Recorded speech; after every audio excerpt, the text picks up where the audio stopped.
Check one, two. Hello, hello. What's going on, people? What is happening? What's popping? What's cracking? This is Marcus Kwame, and we are back with Black Comics Chat. This is our second week in a row, and we're very, very, very happy to be on tonight with our another special guest, and we're going to be talking, all about samurai and getting to know our guests. But before that, I'd like to, just represent the Black Comics Chat crew and do our introductions. So. First up, man, we've got returning to the show, the man, the one and only Quiet Storm himself, T Legit, the loneliest legend. What's going on, man? Hey, what it do, Black Comic Chat fam? I know it's been a minute I've been in the wind, man, but I'm glad to be back home with you and the crew. My man, we got on tonight, got some amazing art, amazing story that's happening. We're gonna get into it with him and share with you the specifics. Let's do it. Yeah, most definitely, most definitely. And also with us, we've got our man, the Red Lion, the newest member of the Black Comics Chat crew, and just holding it down. And I'm looking forward to hearing from him about. Last week we didn't have time to really get into the Comic Book Festival and all the coverage that he did there, but we're gonna speak about it tonight, man. We got Anthony Otero, Tony Snark in the house. What up, y'all? What up? Glad to be here. Glad to be here with the Thelonious. My first show with the Thelonious. Happy about it, man. No, man. He's been in the wind for a long time. Yeah, I've been in the wind for a minute, man, but it's settling down, so I'm trying to get in the regular rotation now. Yeah. It's kind of like Wu-Tang, you don't necessarily hear Method Man on a song with You God all the time, but Right. I'm not saying who's You God. I don't know. Which one of us is You God?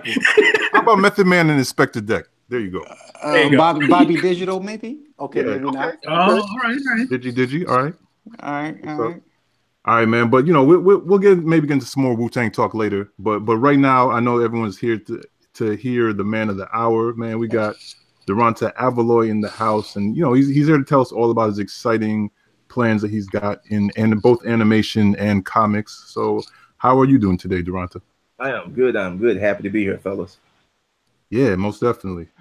So, on Black Comic Chat, we love to start out with the origin story. Speaking to our guests about themselves, who you are, just a little synopsis of that, and then we can go deeper. But we also like to talk about, your origins as far as comics, whether it's as a consumer of comics or also just a creator of comics. As far as consumer comics, my first comic book, I had to be 10 years old. It was Avengers issue 277. The Masters of Evil destroyed Avengers Mansion. Got the comic book from a friend of mine. From there, I was in love with comics, and I just started, from then, just getting them from the little convenience stores to the grocery stores to ordering them online to eventually used to be a place, well, it's still a place here, Oxford Comics here in Atlanta, Georgia. Call them up, set some comics aside for me. I mean, it's just it's been like that ever since, man. Just loving comics and loving that world. Yeah. So, did you have a favorite character that you either from the Avengers or a solo title that you followed?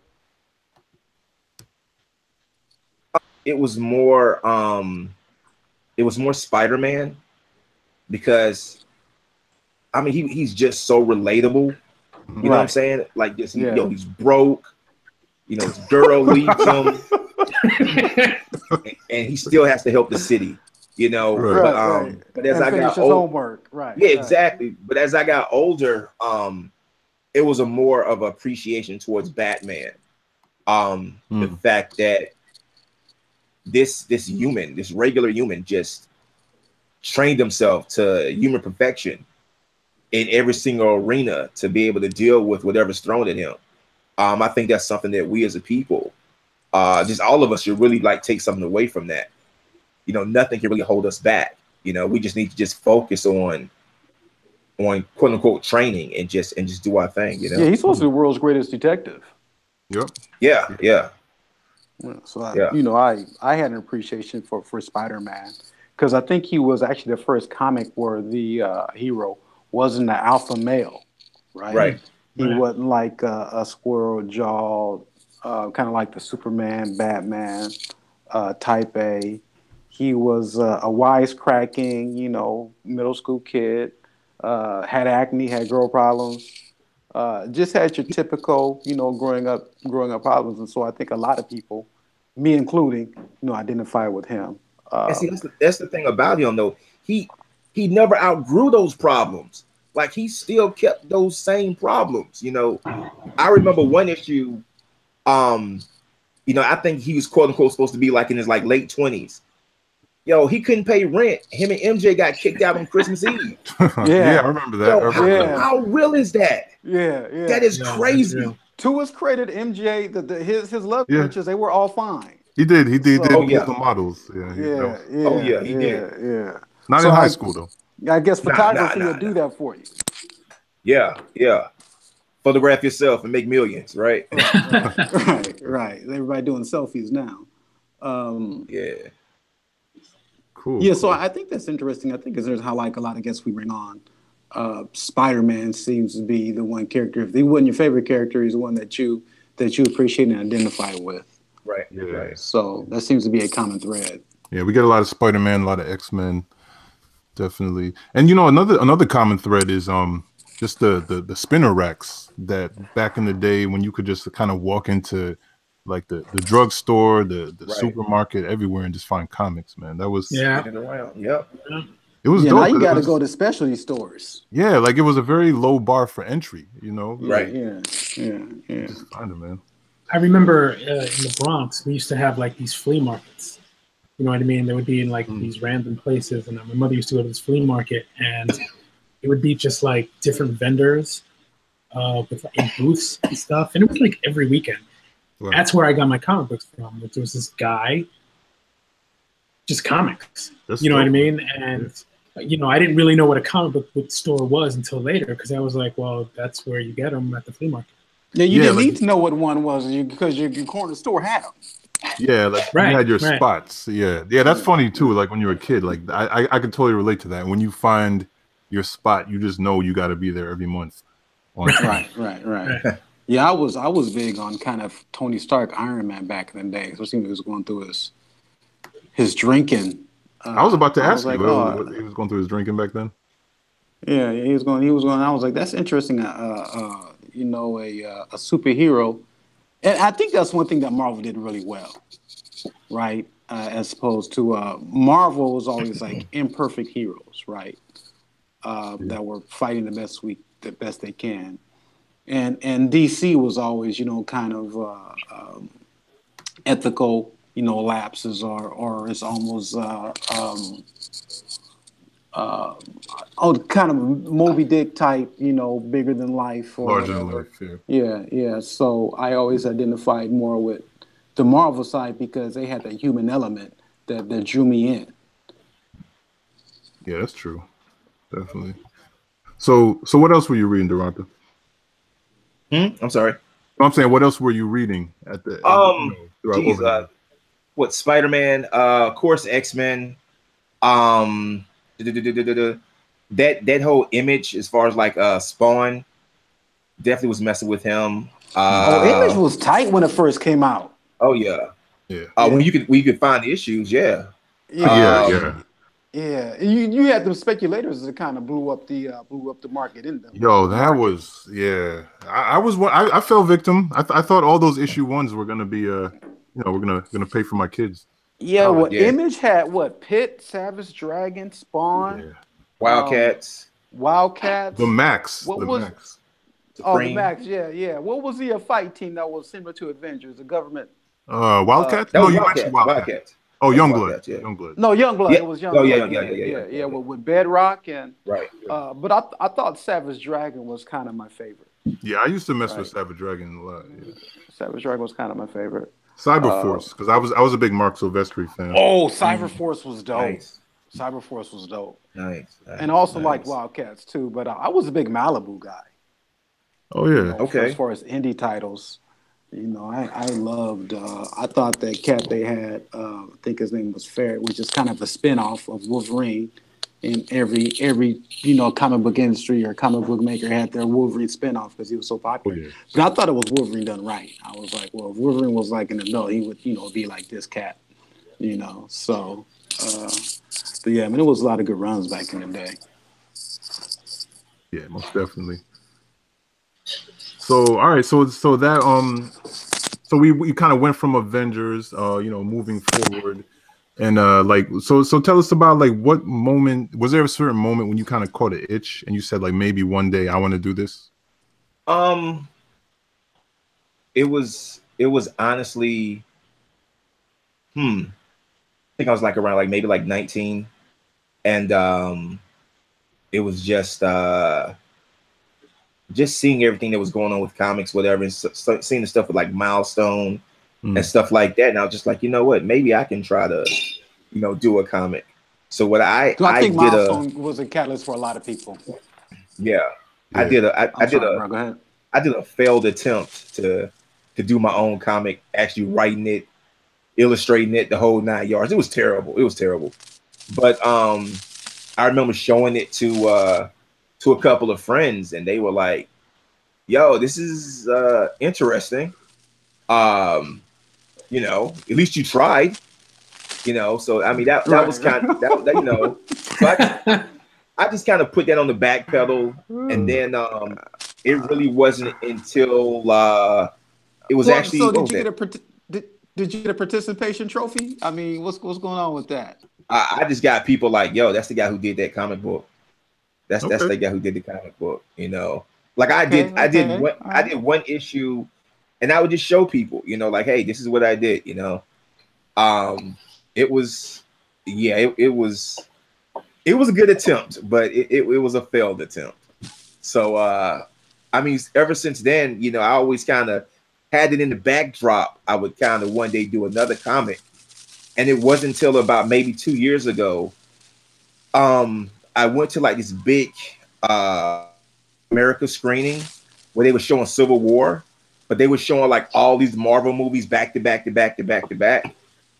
And I remember sitting there, we're watching the premiere of Civil War, and when Black Panther came on the screen, everybody just jumped up and just started clapping and cheering.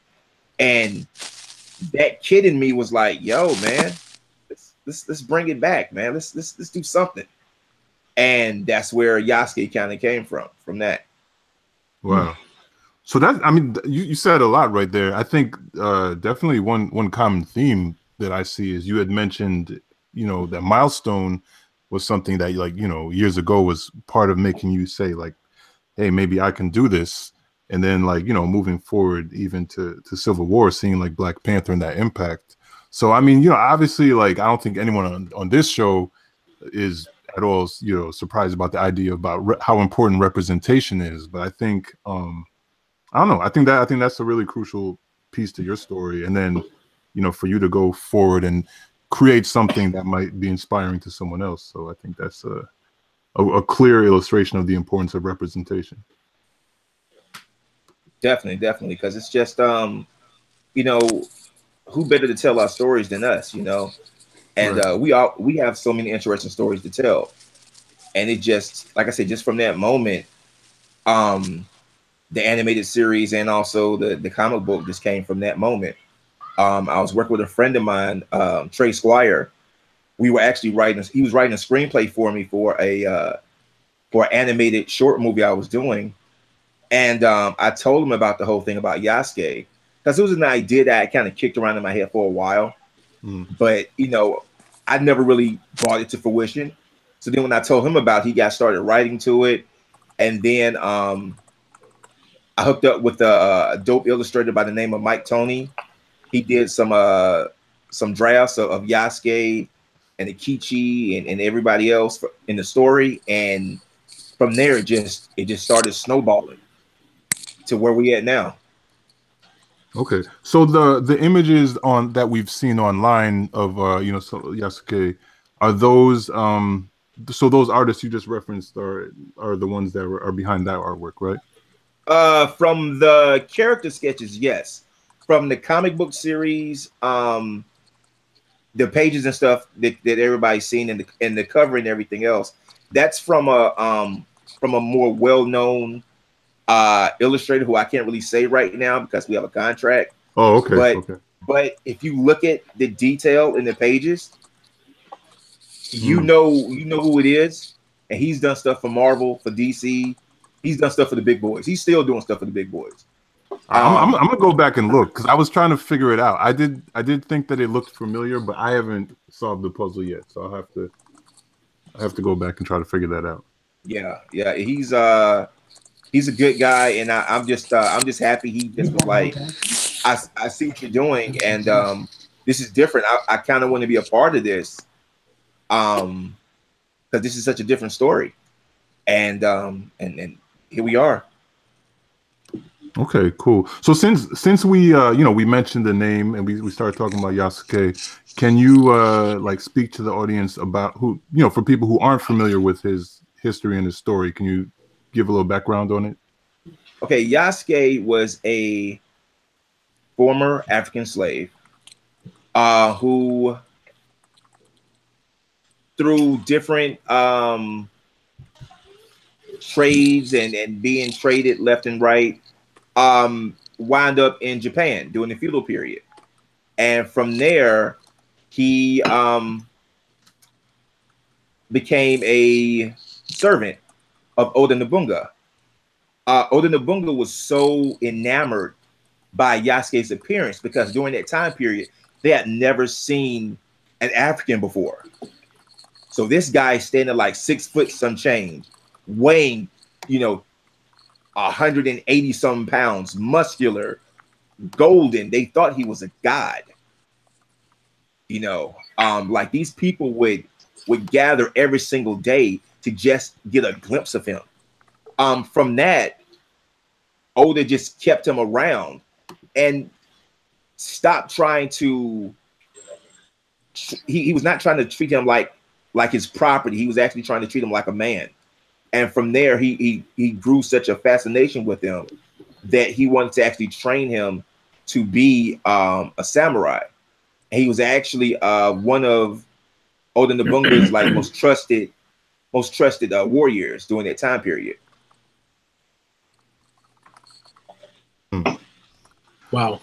Yeah, and that's I had I feel like the first time just this year really when both your I think it was on Shadow and Act when your story started getting some coverage this past fall. I heard about him for the first time, and I had no prior knowledge of him. And then I think I also read around the time that there's also working on a feature film. So Lionsgate, yeah. Yeah, so talk to us about that. I know you had referenced, when kind of like a little bit about like when you first became familiarized and wanted to tackle this character. But like what was it that grabbed you about his story, other than the obvious? I mean, I think it's a fascinating story in itself. But like, what? Just I guess take us back to that moment when you decided to tackle this. I mean, it was just how you sometimes you're just on Facebook, and then sometimes people just post up different stories, this, that, the other, and somebody had posted up this whole thing about Yasuke, and it was just like, oh, okay. I clicked on it. I read through it. I'm like, oh, that's really interesting. Okay, huh? So then I did like a little bit more research. I'm like, oh, that's even more interesting. But I saw it was not that much written history on him. Mm-hmm. So from there, it was just, like I said, Trey and I, we just got together and just tried to fill in the little gaps in history, but yet trying to be respectful to certain things. Excuse me. So from there, that's when everything just kind of got the ball rolling.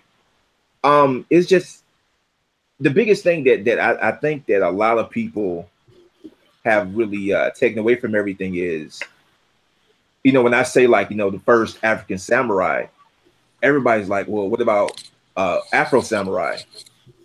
That's the number one. That's the number one thing everybody says to me. Yeah, I saw some of those comments. Go ahead. And I always say, Afro samurai was fiction. Exactly. He never really existed. Yasuke did. And they're like, really? And I send them a link, and they do a little research. They're like, oh wow, I didn't know this. I'm down. And that's so usually what happens. You educating the masses. Yeah. Yeah, because I don't usually get into it with Twitter cats, man. I don't have the patience for it. It's but most times, in certain cases, some people just don't know. Mm-hmm. And then when you just tell them, they're like, oh wow, that's kind of cool, thank you. But then sometimes some of the other people kind of educate those people on stuff. Yeah. Like I read all the comments. Like I read all the comments on the Shadow and Act and Afropunk, and I saw all the things like, oh, what about Afro Samurai? But then I would see another person comment, Afro Samurai is not a real person. Yasuke was. I don't have to say anything. The people are already speaking. Yeah. I did see that. Yeah. No, and I think. Oh, go ahead, Tony. No, I was just like the indoctrination has begun, comrade. So it's a good thing. Yeah, I'm definitely happy about it. Yeah. So that's really interesting. You're like the latest in a group of guests that we've been fortunate enough to have on the show who have done historical fiction about Black characters who basically don't have enough recognition. And I think like so many of us are lost to history, so I think like what you're doing is important in like preserving that. And just in getting ready for the show, I did a little research, just looking up things about Yasuke, and there's definitely some information out there, but it seems like a lot of it, there's varying accounts of his origins and everything, and there's some stuff that people do know. So like what is the process like for your perspective? Because I know Jeremy Arambolo, who did a challenge, which was a book about basically the beef between Bruce Lee and Jack Wan Men. He was talking about how his approach to tackling these characters with respect, but also leaving himself room to tell a good fictional comic book story at the same time. So like what was that process like for you as far as finding that balance? One of the things is that with the actual story that took place, no one really knows which part of Africa he was actually abducted from. Some people say Mozambique, which is the version that we're going with in my story. Mm-hmm. But then from there, it's kind of cloudy. Nobody really knows what happened to him all those years after that. Before his arrival in Japan, and even in Japan, his tenure over there didn't really last too long, especially after Oda. I'm kind of ruining the story if people don't know, but Oda was killed, and Yasuke was quote unquote defeated, and he was not heard from ever since. That was it. It's so much that's just left open, where it's like it's perfect for us to just fill in the gaps right there. It's like it's so divine that it's just laid out like that, where you could just easily just fit the pieces in, and it fits so perfectly. So let me ask you this. So the story is a big aspect of what draws us to comics. Also, another aspect, and one that I get excited about, is the fight sequences between the different panels and the action. So how much research did you to bring authenticity to your fight scenes and your fight sequences? Actually, like a lot. We had a couple of people who are actually trained in those arts. I don't know if you've seen any of the actual pages from the comic book. Like those stance and everything else are genuine.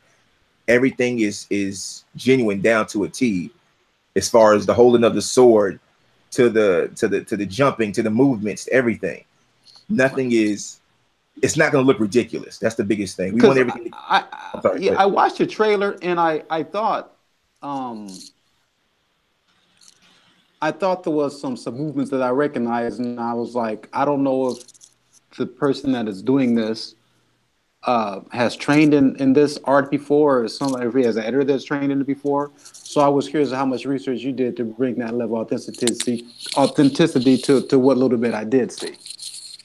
Yeah. And it was with the animation, that was like a very different type of approach, because we would actually film them actually like fighting, and then take that and then give that to the illustrators, and they would come up with the storyboards and the animatics, and we would base everything off of that. Now, what do you hope to gain by that? I mean, what do you expect to get on? Is that what do you expect your return on investment to be? The whole thing is with the entire Yasuke IP, if you would, it's something that can just transcend it, just our demographic, as far as like just over here in the United States. It's something that can actually go global, even over to Africa, where I've had a couple of different networks say, hey, once you finish some episodes, can we be able to, we'd like to license some of the show. Africa is a huge continent, and it's over, Jesus, it's over like 5,000 television stations.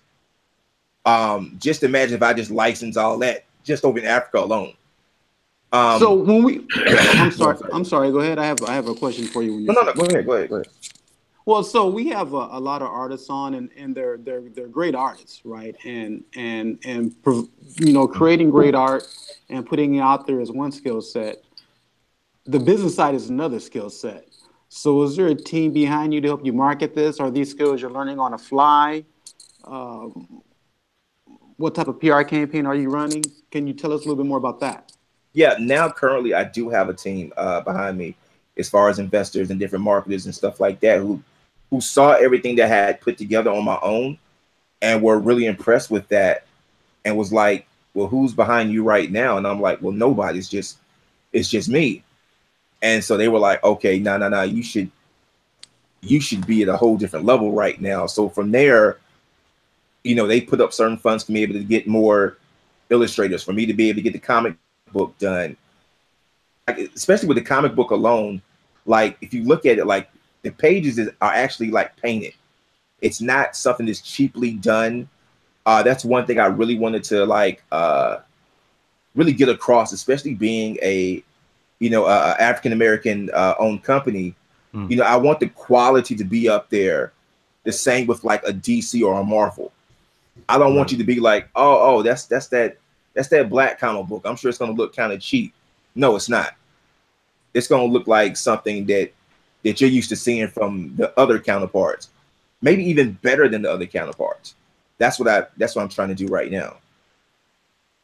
Yeah, and I mean, I think that's a really important point, because it's, you know, and a lot of times it's not even necessarily the fault of Black creators, but there is that expectation, which we've definitely spoken about on the show, that kind of idea that sometimes our own people have, that if they see something that's made by Black people, especially if it's not attached to one of the larger companies, that it's somehow lesser quality. So, I mean, I do think that that's wise of you to, you know, really put that front and center quality wise. And yeah, I had just tweeted one of the pages, and the artwork is really incredible. Right, and that's necessary for Black creators, because, like Marcus mentioned, we have a higher bar to clear than an established brand like Marvel or DC. Right. So it's that Black tax. Indies, you gotta be better than, you know, the industry standard. Just sadly, just to be in the conversation. Are also better. Yeah. Well, yeah, they have to be. Yeah. But they don't always get props, though. But yes, they. No, they don't. And even with the animation, like the animation that we released for the teaser trailer, that was like a sizzle reel. It was something we had to put together really quick, because we had a couple of meetings lined up this past summer for a couple of different television and film production companies that were interested in the Yasuke project. So we had like basically like about maybe 6 weeks to put together this sizzle reel. We put it together, we presented it. None of the deals really worked out, because I mean, I'll be honest with you, I've been doing this as far as like being in the business since I was like a kid, like 14. So it's like it's certain deals I'm just not gonna take. It's certain okay, how can I put this? Because people got on me before about saying certain things during interviews. You know, bump it. okay, here's the whole thing. You can't buy me out and think that you're going to take my character, my IP, make it something where it's a joke. And like, like I've had different companies try to approach me as far as like, hey, you know what? This is a cool property. You know what? We need to add we need to get like a soundtrack with this rapper and this rapper and this rapper. We need to have this rapper be the voice of Yasuke. And I'm like, no. Why are we doing this? Like, why? That's expected from us. Why are we doing this? You know what I'm saying? Like, no, okay, so that yeah, makes a lot of sense. If you sign the first contract in front of you, you'll be like New Edition. So yeah, with a scooter. So I think it's important to have, if you're not business savvy, to have somebody you trust that is, because I think of a lot of creatives, and I touched on this earlier, don't have that skill set because you don't have the bandwidth. If you're doing your hustle on the side, you got 9 to 5, you only got time for like, one or two things, is to create comics or do business. So, and if you try to split the time, then one or the other is going to suffer. So again, if you don't have that business savvy and you sign the first contract in front of you, I think you're going to be regretting it down the road, and maybe even not down the road. So having the patience and the wherewithal to not take the first thing presented in front of you and putting your IP at risk, your future at risk, pretty much everything you work for up to that point at risk to unknown entities, I think is wise. Right. And like I literally had one company say to me, like, you know what, if you can play along with us, you could walk out of this a straight millionaire, like right now. And it's so tempting. But some of the things is that they said to me was, okay, when they read the script and everything else, well, why is Yasuke, why is the storyline so dark? Why is he so moody? And I'm like, well, he's a former slave. Well, but I don't understand. Why can't he be happy and cheery? And I'm like, why would, okay, we don't need to do business. Right. Thank you for your time. We don't need to do business. Yeah, that was, because I'm not getting down like that. Because the whole thing is, at the end of the day, this come and goes. People hate it. They're gonna see my name attached to it. That's gonna look bad on me. Mm-hmm. Yeah, I'm not happy with such and such. Yeah, I'm not cool with the happy slave thing. Oh, absolutely, yeah. And no, go ahead. I'm sorry. No, they just wanted him cracking jokes. They wanted him. I mean, it was one executive said to me, he was like, "Hey man, how come there's no white people in the story?" Oh man, I knew that was coming. Because you're in feudal Japan, right? It's in Japan. Yeah. And I said, well, there are white people in it. They're the slave masters in the flashbacks. Well, yeah, but can we have like one nice white guy? I said no. Oh my god. No. Well, you could do it like Shogun style and have him like boiling in a pot in the back. Right. They were like, can we get model a character after Mark Wahlberg and put him in there? Yo, that's crazy. Not surprising though. Yeah, not surprising in the least. And I think that is it's a crazy game. I want to use this as an opportunity because I realized we kind of skipped past an important part of your origin story, which is you have a history with what, filmmaking as well, right? Yeah, film and TV production, and also music. Okay, yeah. So let's just to fill in the blanks because I think we got so excited about Yasuke that we kind of skipped that part of your story. So just tell us a little bit about that experience. I'll make it pretty quick. It was I was trying to be a rapper when I was 14, 15. Was my hold on. You gotta give us your rap name. What was your rap name? It was John D. Okay. Like the white R&B singer, or that's John B. John B. Yeah. Okay. John D. Like the anonymous one. The unknown. That was supposed to be my name. I got you. I signed with a local label. Things didn't really go well with that label. went to another label, then another label, then another label.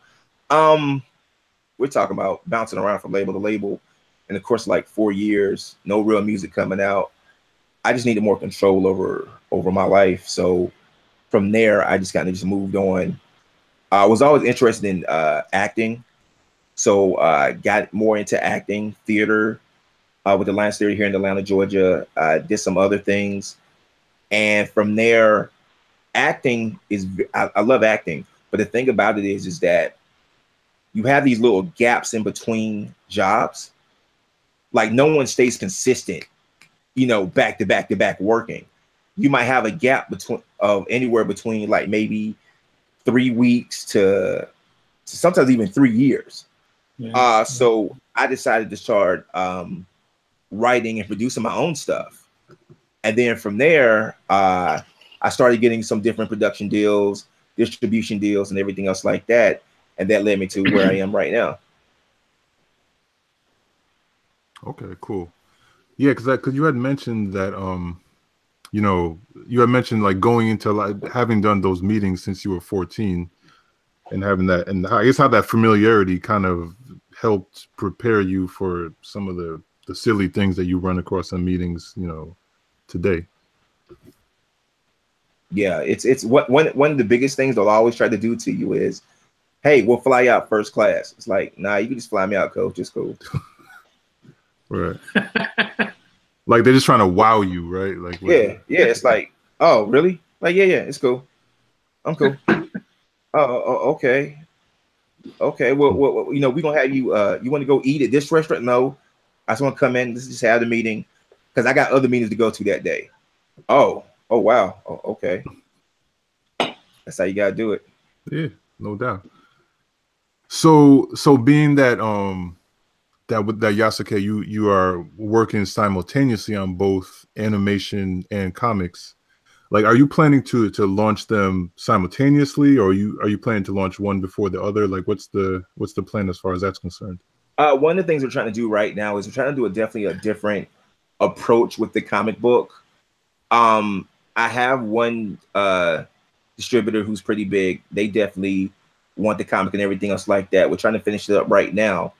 I think the last time I talked to them, we're looking at towards like a fall release date for the comic book.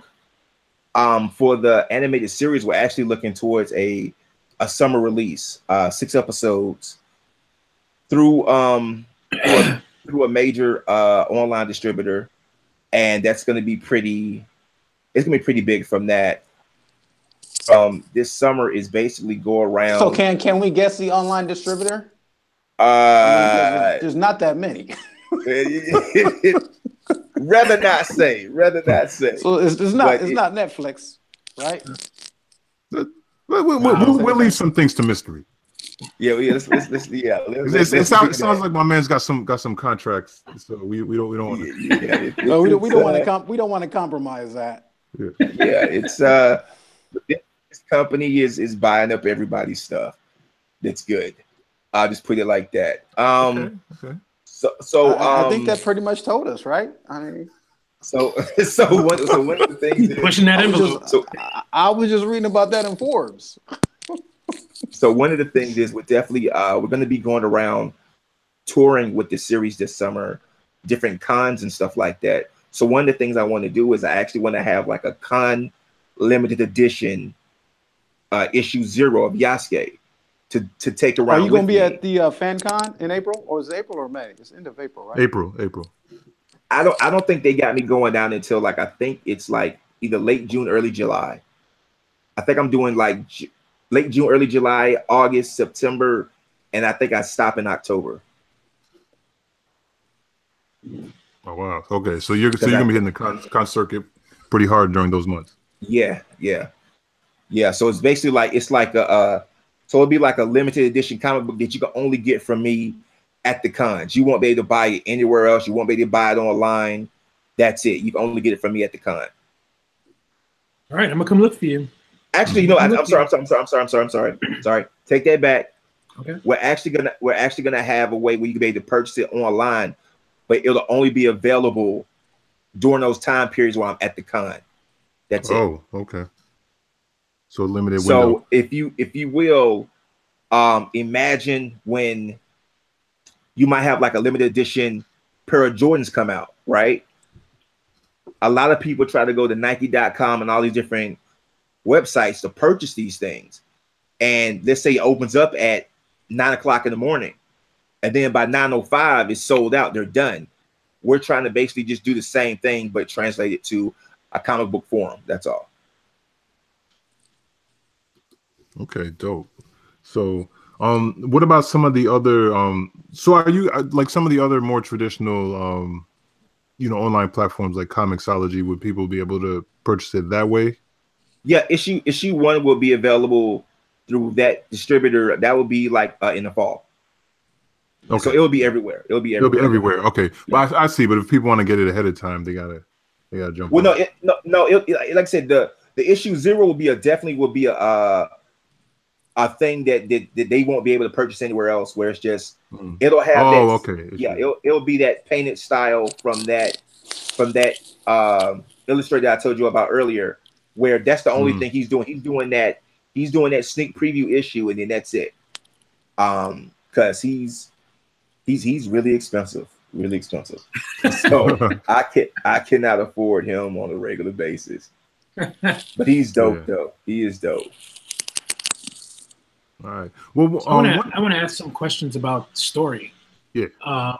Very fascinated that you have sort of this freedom in the timeline for Yasuke. So I guess what I want to know is where you're gonna have to sort of obviously make stuff up. Where are you getting that inspiration from to sort of have this? You have this gap, and where are you getting these stories from? Like in your head, where are you getting inspiration for that? A lot of stuff is it's a very much like a natural type process. One of the biggest things as far as the Yasuke story, in far as the beginning when he's in Japan, is the betrayal by one of his clansmen. I don't want to say the name in case no one really knows the story. You can check out the comic book or the animated series. So when that betrayal happens, it's really going to hit really hard for everybody. And it's just from there, it becomes a quote unquote a typical type of revenge story. But the whole thing is that this individual is 10 times better the warrior than you are. You can train all you want, but personally you cannot beat him. So the whole thing is him trying to outsmart this person. Also, while battling PTSD, one of the things I also wanted to show with this comic book is the effects of slavery on slaves. The ramifications of that and how that actually affects Yasuke from day to day to day. He's in the middle of a fight fighting somebody, and the clinks of the sword, the noise from that takes him back to being on the slave ship, and the clanks from the chains and being around people who are crying and trying to kill themselves, and the stench of human feces all around. Wow. Yeah, it gets pretty dark, man. It gets pretty dark. Yo, but that is so. I know I don't want to hog up your questions, Tony. But I just want to comment just real quick though. That is really really dope because I think that's what it comes down to when you have representation with creators as well, because you're able to give that perspective. And a lot of other writers that even who meant well wouldn't necessarily, it wouldn't occur to them, to maybe cover that aspect of the character. But I think that's really important. Absolutely. Yeah, that's actually one of the things too.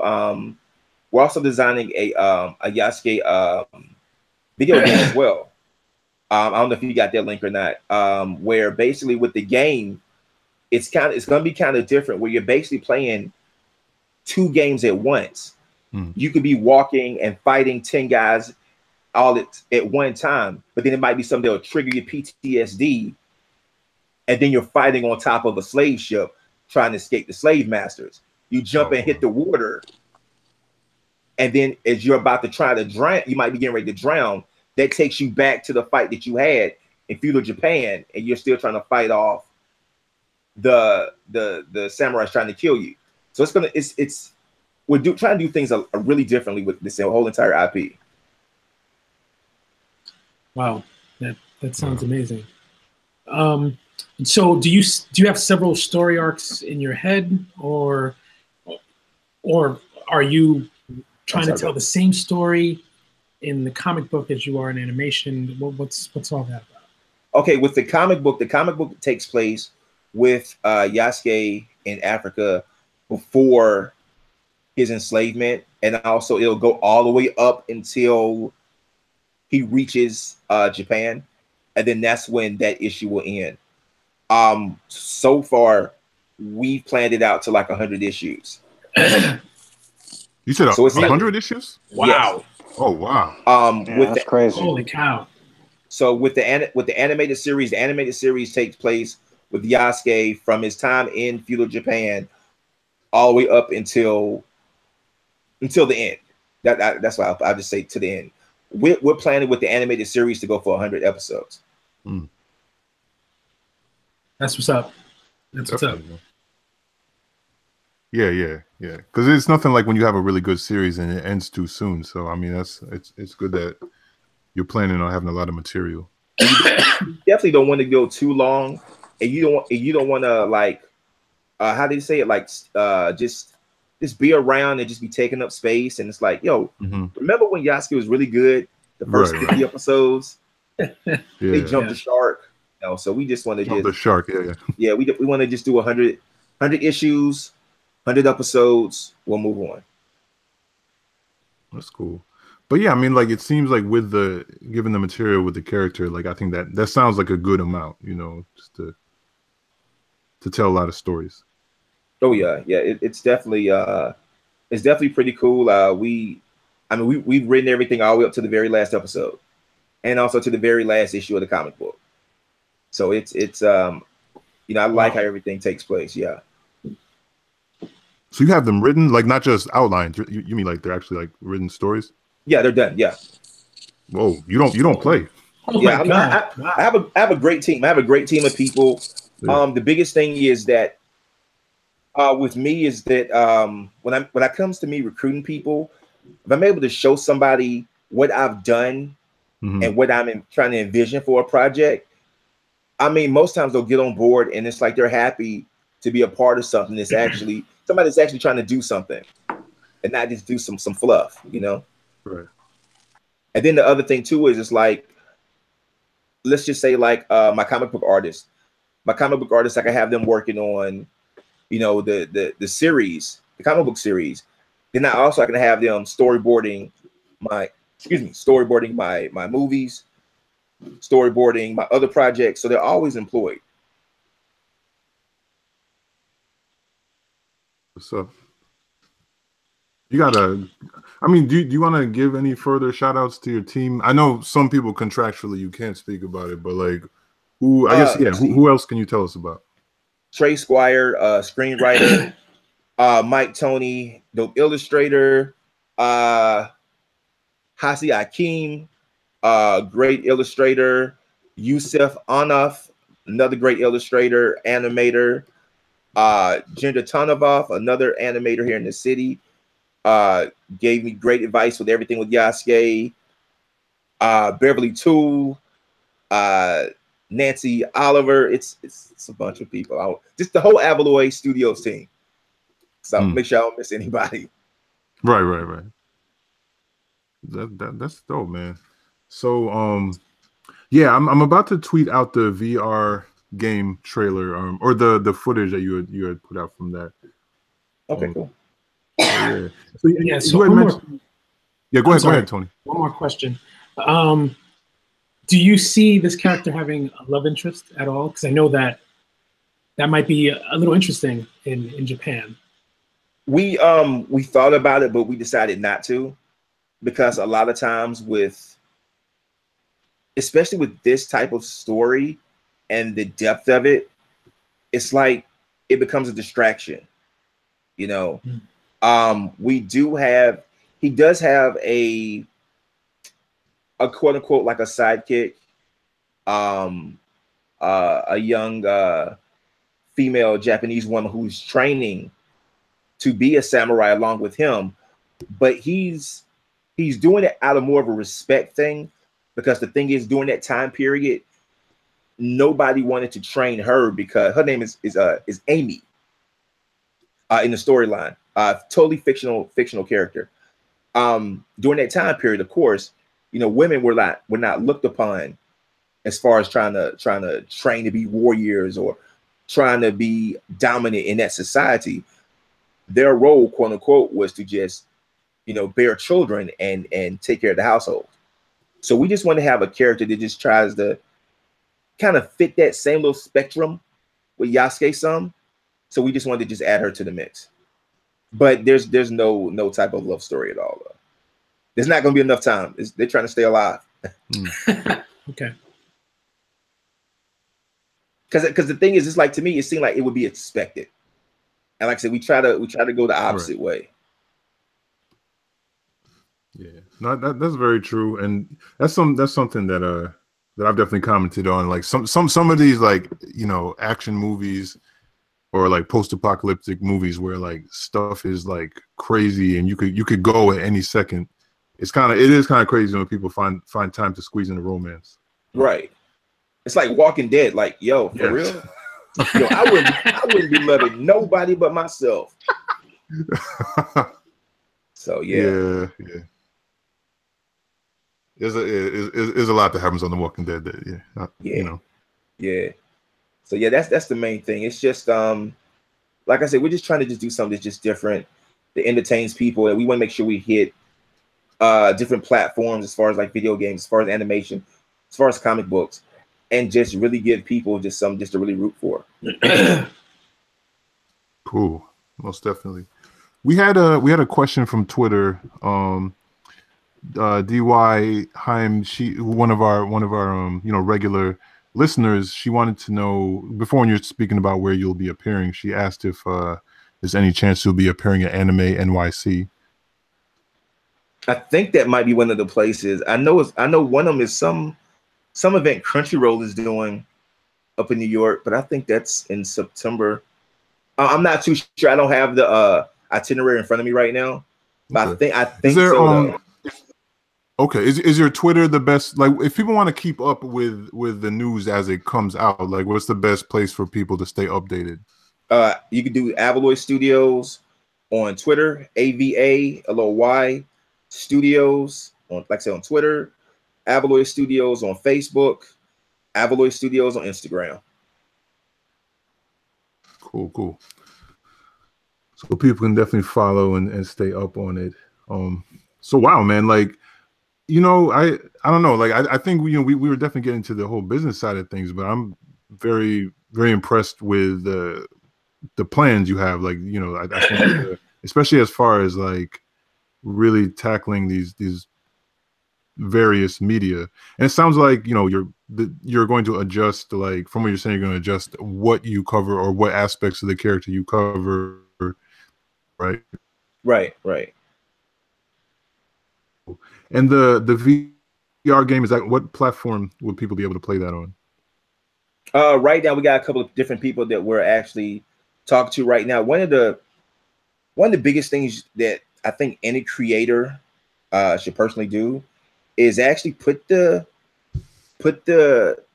product together first, make it solid, this, that, the other, then go to these different people as far as them licensing and distributing your product. You have more control and you'll actually get more money. Don't go to them with your hand out and you have, like, you know, a little something done. You know, so that's one of the things we're doing right now. But we're looking like it's going to be like a multi-platform type game. That's solid advice. I mean, I think that's advice a lot of people are using, not just in the comic book spectrum. I think that applies across the board to a bunch of things. Unless you're the creator of girls, you just pitch them a concept and be like, yeah, how much? Yeah. Right. You know, I think one of the things is that I know I had like a lot of people ask me, like, okay, I don't understand, like, you know, how we able to get this deal and this deal and this deal. And I said, it's simple. When I went in there, I didn't just go in there with, hey, here's the script. for the comic book. Here's the script for the animated series, and here are some pictures to look at. I didn't do that. I went in with the distinct thing of saying, this is Avaloy Studios presents the Yasuke IP. Would you like to be a part of this or not? We cover video games. Here's the example. We cover animation. Here's a brief example. Here's the script for that. We have episodes done. Like, I mean, we have the entire seasons done, broken up. If you would like to read the scripts, would you like to sign this NDA? You know, same thing. You know, so when you go in like that, they take you totally seriously. It's a whole different level then. I guess if you present yourself professionally, they treat you professionally. Yeah. Yeah. And just don't be easily impressed with, like I said, you know, the first class flights, the nice planes, and you know, hey, do you want to see what Dr. Dre stays at in LA? Like, for what? Okay, I would be impressed by the first class flights and all that stuff. That's what I'm saying. So we grading on a curve here, right? You know, so I mean, like, you know, you take one flight, it's cool. Then after that, it just becomes, it's nothing big. I get off the plane first. You get off the plane second. I have a nicer meal than you. There you go. That's it. Well, I wouldn't know. I never flew first class, so I mean, I have to take your word for it. Exactly. I've seen it on TV. I had the chance to upgrade once because I used to be a frequent flyer, and it was nicer. I'm not gonna lie. I would tell you one thing though. A hot towel is very relaxing. Very relaxing. Dude, telling you. So yeah, I might listen to them harder after a first class ticket, man. I'm not gonna lie. Right. I saw that Seinfeld episode with the first class. Yeah, I remember. That's the closest I've gotten though. Well, there really are hot cookies too. Hot fresh baked cookies and ice cream. Wow. Oh, come on. That's what's up. So now you're just teasing us. Just to get back on track, I'm still bugging out on the 100 issues that you've already written. Right. So because it makes me really think about a lot of things differently in terms of story arcs. Do you find yourself foreshadowing something in issue 1 that may happen in issue, like, let's say 90? Is that the type of, since you already know everything that's going to happen, are we looking at these type of foreshadowing possibilities? Will like the reader be able to pick up on certain things? Well, what I mean is that when you get to issue 100 and you're just like, yo, they mentioned something about this in issue 2, like something like that. Yeah. It's I really study a lot of different television shows and stuff like that. One of my favorite shows is Breaking Bad. I think it's one of the most well-written television shows to ever air on television. Yeah. Breaking Bad was incredible. I mean, it's certain things. If you look at that very last episode, the series finale, you'll see little Easter eggs throughout that entire thing, you know, which is beautiful.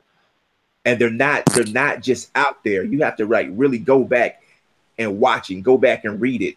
You really want to have that repeat value.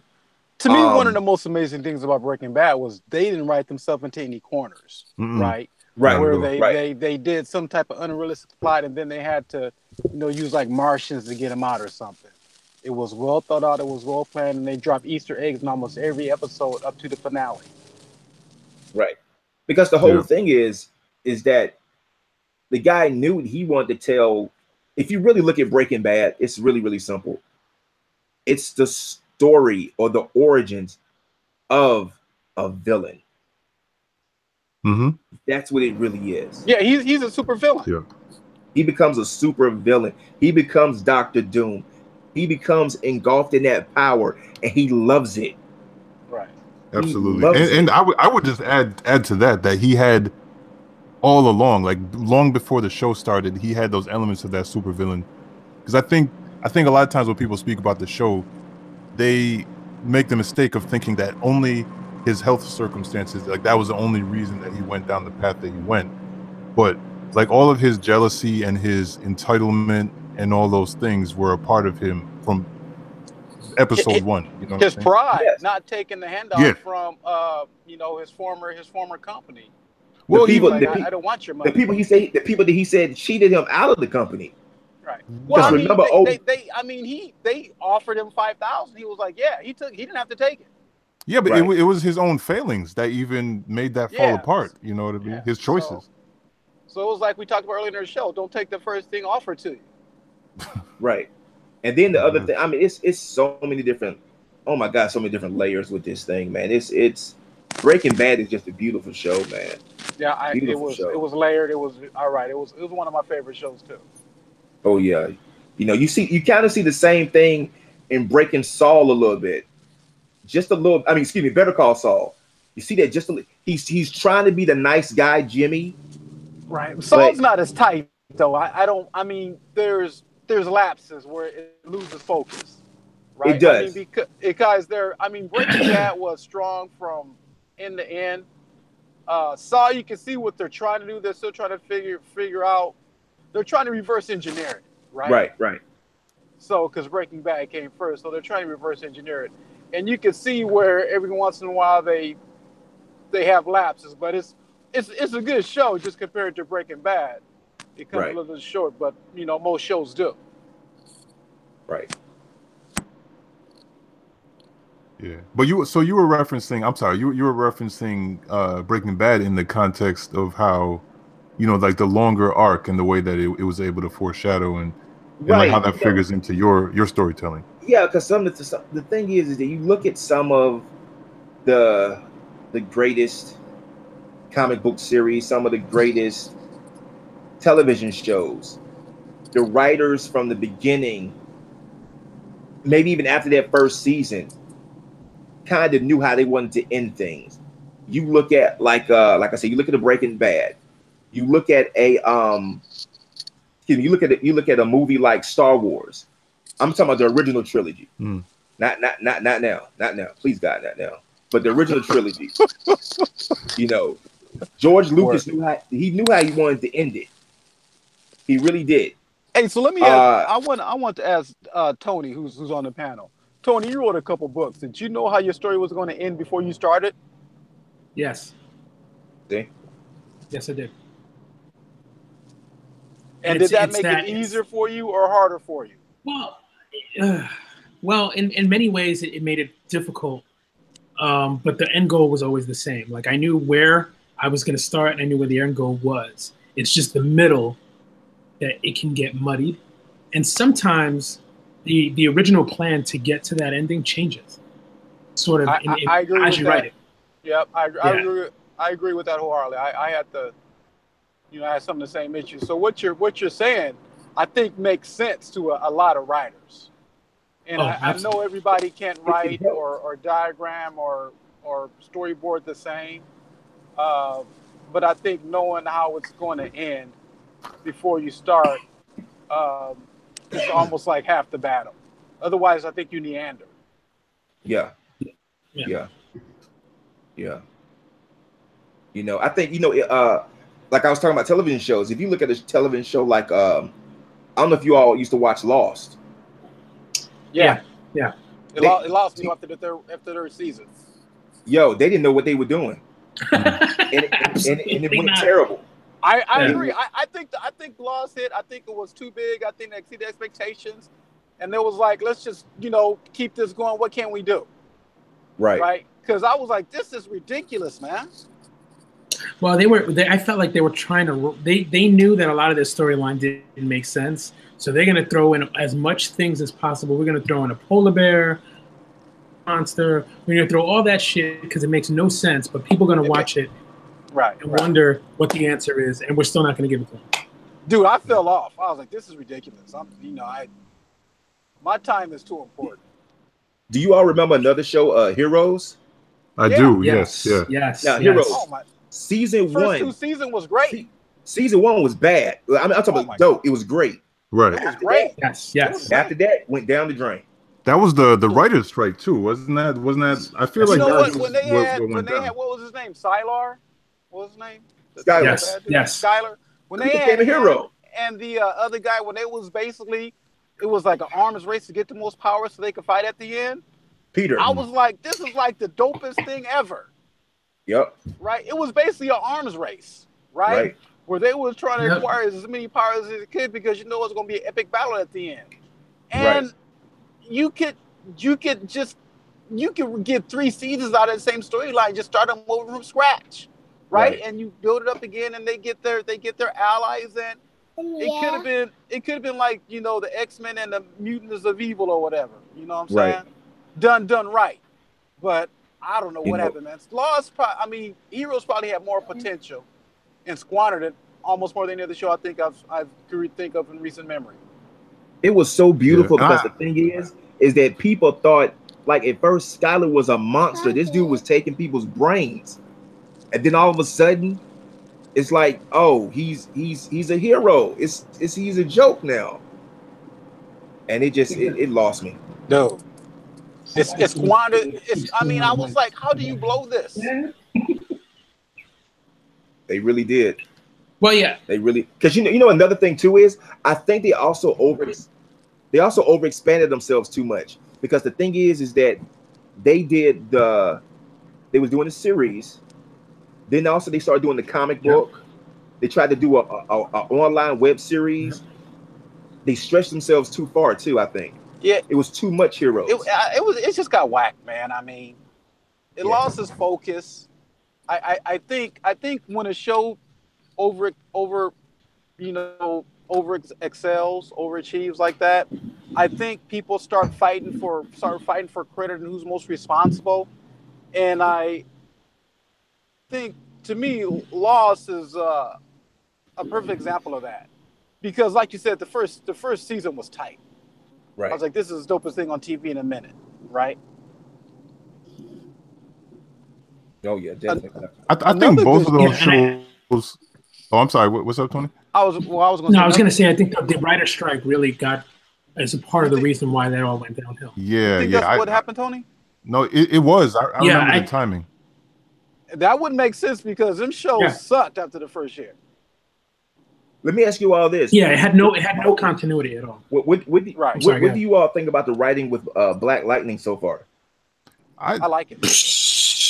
Son. Yeah.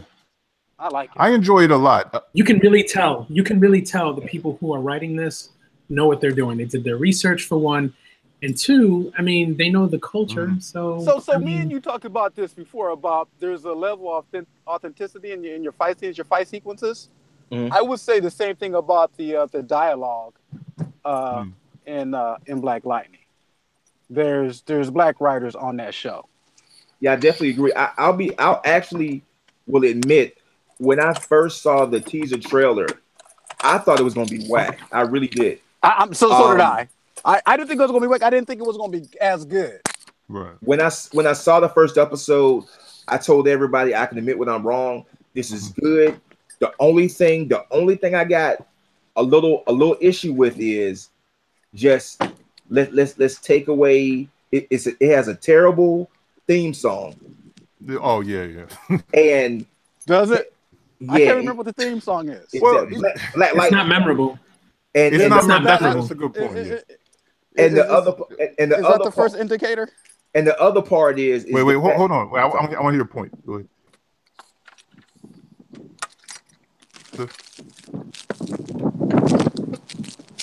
I think we're talking about your point.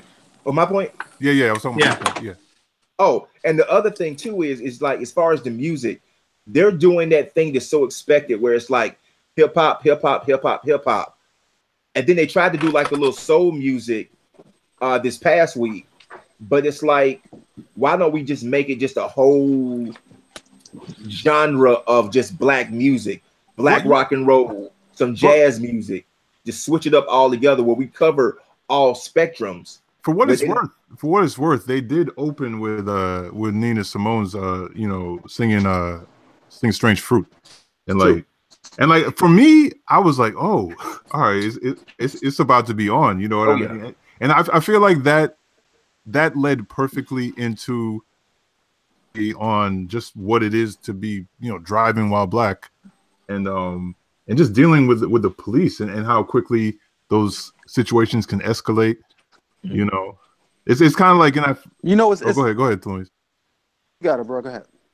Oh no, all I was gonna say is, like, you're watching it, and obviously the title characters aren't going to get killed in the first 5 minutes, but at the same time, I think we all know that tension of those scenarios with law enforcement, especially when it starts to escalate, that you still felt it felt real. It felt real, even though they weren't going to die. And see, here's another thing I like too, is the fact that you cannot really, quote unquote, really predict what's going to happen from week to week to week. Right. Because so far, I mean, I don't want to ruin it for people who haven't seen it yet, but the villains, quote unquote, I mean, man, they going through some villains pretty quick. Right. Yeah. See, I have an issue. There is one thing I have an issue with.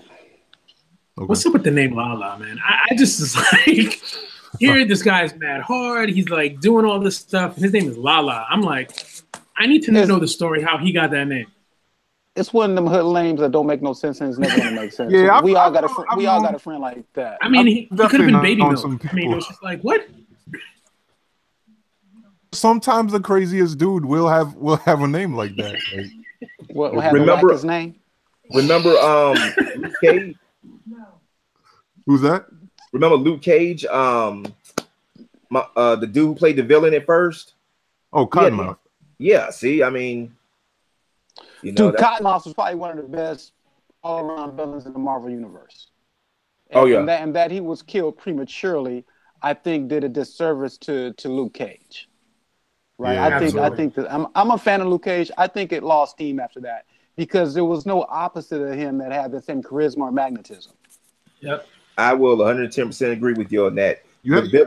I still ride for Mariah. I will say that because I think people look at it as though, like, once you took Diamondback or once you took Cottonmouth out of the situation, out of the equation, that it became that what's his name? Diamondback was the main villain, but to me, it, like I've said before, I look at the first season as Mariah's like rise to power, and she's kind of the unexpected villain in the sense that, like, they're focusing on the guys so much, and like she's coming up in the background. That's just my perspective on it. So that's true. I agree with everybody that, like, there was a huge shift after you took Cottonmouth out of the equation, but I was able to enjoy the second half of the season and just Mariah's story. Here's how good that character was. The best scene in the whole series, Luke Cage was out in jail.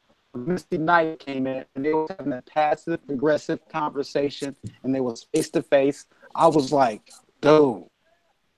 That was. Wait. You cut out for a minute, Thelonious. Wait, which part with Misty? When Cottonmouth was in jail and Misty Knight came up there and they was having a passive aggressive conversation. Yeah. Macho mano conversation about a dog with a bone and all this and that. That was the most electric scene the whole dog. I mean, that was just that was just real in a sense that, like, you see Misty as this person who's nobody to play with, and you see her still dealing with this type of like male aggression and kind of like assuming that she's, I'm trying to put her in her place essentially. Well, so to me, what captured that scene was when that Cottonmouth character, when he was on screen, there was not a lot of cats that could counteract him because of his charisma and his intensity. Misty Knight held her own, if not a little bit more, when they went nose to nose. Yeah. And I might have to rewatch that joint tonight, as a matter of fact. Yeah. It's a good show. Good show. Yeah. So wait, just to bring it back, because I think Deranta, you had brought up Luke Cage as a parallel when you were speaking. We had kind of lost the thread of the conversation, but you were saying what was your point? Oh, you were talking about Lala, right? Yeah, just as far as just the silly name and everything else like that, but still the character was still just very enigmatic and just very captivating. Yeah. I'm curious to how well the main villain is going to stand up in Black Lightning now. But I forgot the other brother's name. Tobias. Yeah. I'm curious because he's only been in like little sprinkles here and there. Yeah. So it's kind of curious to see how he's going to be in throughout the whole entire thing. Yeah, I'm definitely curious to see even some of the points that were brought up this week about the way he looks at things. I'm interested to see his backstory in that perspective as well. I won't give things away either, but I'm definitely looking forward to seeing what they do. Another thing that stood out for me is that there's a realism in the sense, because like we all grew up on comic books and superheroes, and it would be like, all right, the heroes comes, they knock out the bad guys, they tie them up, and they get taken away. And I think without spoiling too much, like the first episode dealt with the situation, and Black Lightning came in and he was the hero, his heroic thing, but we're kind of seeing it from his lens. And then in the second episode, even though he came and saved the day in a certain regard, he didn't save the day. And like, it's not as simple as you just come and punch, then it's all good. You know what I'm saying? Like, right. So I mean, it had like big repercussions this episode. So I think that type of storytelling is really fascinating to me too. Because like, if you think about I think that's one in general, like even how it impacts his family and his relationship, and his wife and his daughters. Like it's realistic, you know what I mean? Because it's not like being a superhero would ruin a person's life in a lot of regards, and he's kind of caught between this sense of responsibility. Let me ask you something real quick. Do you all think that his wife is being selfish? No, I don't. And I think that's where the storytelling is complex. I think it could definitely appear that way for us, right? Because we're the audience, you know what I mean? And we're thinking about like everybody in the show, all the people he might save and help. But at the same time, like I think for any of us, when it comes down to family, I don't really think it's selfish if you got like children with somebody and you've like, taken vows with them. I don't think his wife is selfish for wanting her husband to stick around. And I think they wrote her I think they wrote her really well, because I think that if the writing wasn't up to par, it could definitely come across like, oh man, she's just kind of, ruining him and what he wants to do. But I think it's more complex than that. I think she's looking from the perspective of like, I want to, and I want our daughters to have a father, and perspective. And I think that's very relatable for anyone. See, I think the thing is, I think that I definitely see what you're talking about, but I think that, what about like the women who are married to police officers or firefighters or any type of public defender type position? It seemed like she would kind of try to get into a mentality like that, because it's like, okay, true enough, I have my husband here and I have my kids safe, but at the cost of everyone else dying and being killed. See, I look at it kind of differently. There was something that she said that I found to be very interesting. Being that I think she's a scientist, if I'm correct. Right. Something about maybe a neurosurgeon, a neurologist. Yeah. His need to use his powers as an addiction. And I think that coming from that perspective, I think it goes far beyond seeing him as a public good. It's more of, yes, you are doing so much good, but at what cost to you, to these powers? And addiction leads to X. So I think she's looking at it in that way. That's why I don't view her so much as selfish. Sees a destructive path in his future because there's something that his powers, we don't really fully understand that either. Right. Because what we see sometimes is, and he starts hulking out, but with lightning, and then he holds it back. You know what I mean? And I don't know what that means. I don't know what that means for his physiology. I don't know what that means mentally, but that's how she views it. And I think that puts a different perspective in just of being, this worried ex-wife. Right. I think it's honestly like like a natural type of reflex. You know, like if he gets hit, automatically his power is going to try to defend him. And I think he's fighting his own nature when he's, you know, like when he got slapped by Lala with the gun, and he's, you know, he's got his eyes lit up, ready to take everybody out, but he's fighting that nature to like, no, I don't need to do this. You know, see, I don't know whether it's a very complex thing. It's like, okay, which one is doing him more detriment, fighting his true nature, or just going with the power? You know, right. But it's that complexity that makes it so very interesting, and that's why I love it. Right. Let me ask you this: do y'all think it should be a part of the Arrowverse? I do believe so. But there's something I was just thinking about is like, okay, I don't think he's on that Earth. What if he's on Supergirl's Earth? He's on a different Earth. You know what I mean? But I think that there is a way to sort of incorporate him, but I'm not necessarily sure he's on that particular. I don't think he should be. You think he should? Or you don't think he should? I mean, I know eventually they're gonna bring him. He's gonna be a part of the next fall season's, you know, Arrowverse crossover. That's gonna happen. But I think he probably should be on a separate Earth, because, you know, the Earth that he's on is like real deal. You know, you're not seeing Oliver Queen. Absolutely. You're not seeing Oliver Queen deal with nothing like that. You're not seeing Flash deal with nothing like that. And see, this is the thing. The actor is Martian Manhunter is repping this show so hard. And it's just like, you know, I don't know if he knows. Obviously, they would know more than we would. But it would almost make sense, Girls Earth. Because at some point, you have to say, well, why is there only like Supergirl and then she has to cross over to be a part of anything? It'd be smarter for them to build more of I guess, a network of heroes across both worlds, so that they don't have to deal with just the crap of, oh yeah, I heard Flash went to jail the other day. You know, it's stupid. Some type of league.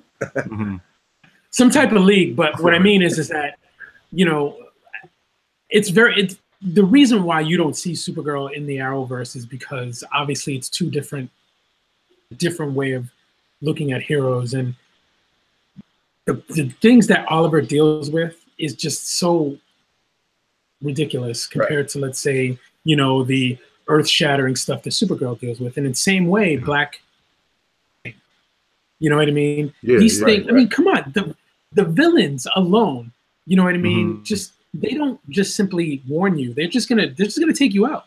That. You know what I mean? So it's just different. So I can sort of see that being them just being on a different earth. So I have two thoughts on that. I have one, you know, I guess answer to the question. Then I have another question that, you know, is listening to you guys kind of occurred to me. But one thing I would say is, I feel like, all right, so even if you think about real life, right? Like you might like know like one group of circle of friends or acquaintances, whatever, and you're chilling with them, and then you know another group of people, and like they're dealing with a whole different reality, and they could live in the same zip code. You know what I mean? And so, I mean, I think in that sense, like, as much as the tone of the show feels so much more like real life, I guess, than like Arrow or something, from that perspective, they could technically exist in the same place. Because even if you look at what the MCU is doing, I mean, like what's happening on Luke Cage or Daredevil doesn't feel at all like Doctor Strange or the Avengers. You know what I'm saying? But like, right. So I think it's possible, but I don't know if the CW would. I don't know if like some of the things that make a Black Lightning so special for us would get lost in the process. You know what I mean? If they like really brought him into the crossovers. So I don't know. I guess I'm not sure how I feel about it. I think they could do it if they did it right. Oh, I think they will. Yeah, I think they will, because it's going to happen. And the thing is, at the moment, I mean, I know he's only 2 episodes in, but the show is the highest rated CW show they got. So if you really are looking at revamping your superhero shows, Black Lightning now. Right. That's just the way it is. Yeah. Definitely. And you know, it's like I feel Arrow was I really enjoyed seasons 1 and 2. season 3 kind of lost me. And I think what it is even when I dug Arrow, like Oliver kind of annoyed me. You know, there's a certain level of just, I don't know, rich guy stuff that he brings to the table. Which storyline was season 3?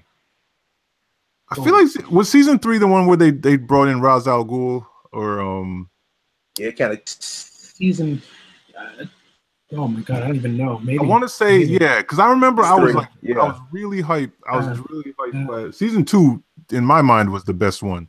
That was Deathstroke, right? Yeah, it was Deathstroke. He killed his mom. Yeah, that was dope. That was a dope season. That was dope. Yeah, that was a dope season. Yeah, that was really tight season. It's jumped the shark, man. He's been around too long. Yeah, I don't know. I think they kind of did. I heard it got better after season 3. I didn't really go back. It hasn't. I watch it. Oh, it hasn't. Okay. It hasn't. I watch it, man. Well, I'll definitely take your word from it. That Legends of Tomorrow, they're all terrible. I just watch it because I'm a gluttony for punishment. Yeah. I mean, at this point, I only watch the Flash.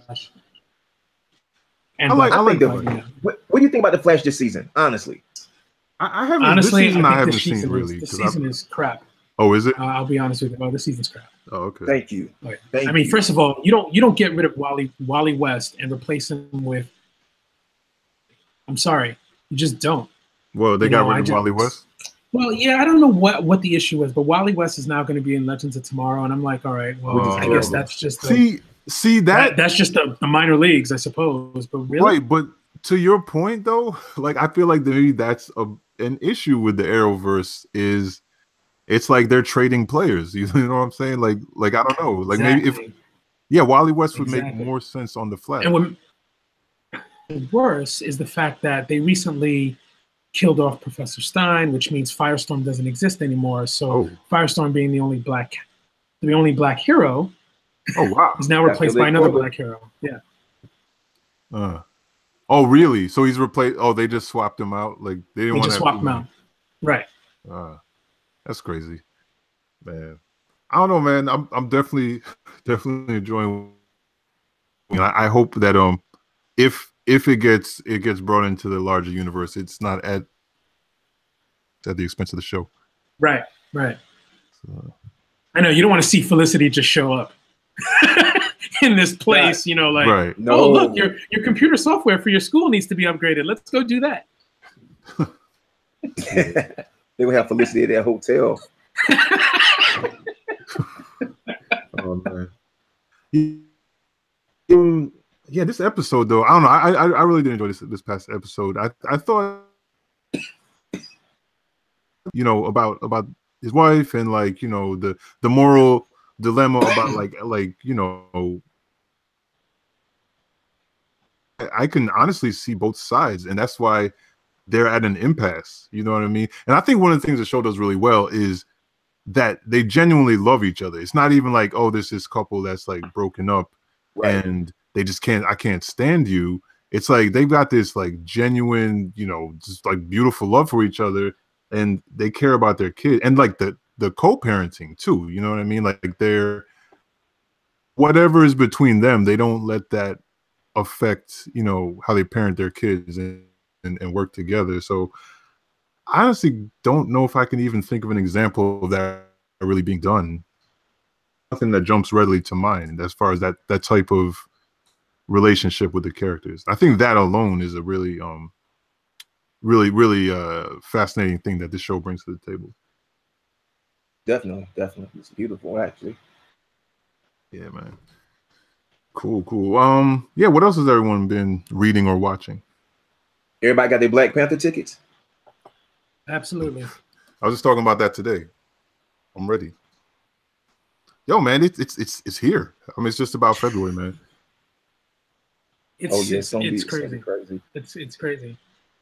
And and Marvel's going to continue getting that money because so hyped. Probably see it 2 or 3 times.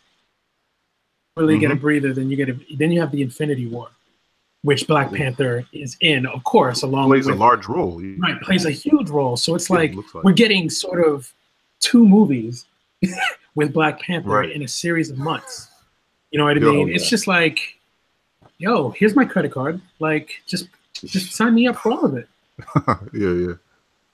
Yeah. Yo, and that's, I mean, it's funny that you mentioned that too, because it's like even in our prior conversation about Black Lightning is the highest rated CW superhero show, and then already, and then we even have yet to sell eventually. So I don't know, man. Like, I feel good about that in the sense that I think we all know that the lie that's been told forever that like, oh, Black movies don't sell or Black leads, blah blah blah, isn't true. You know, it's not true, but at the same time, I feel like it's being like financial evidence that can't be ignored.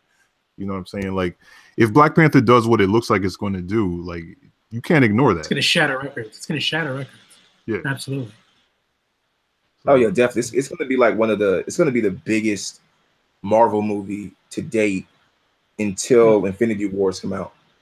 Right. Absolutely.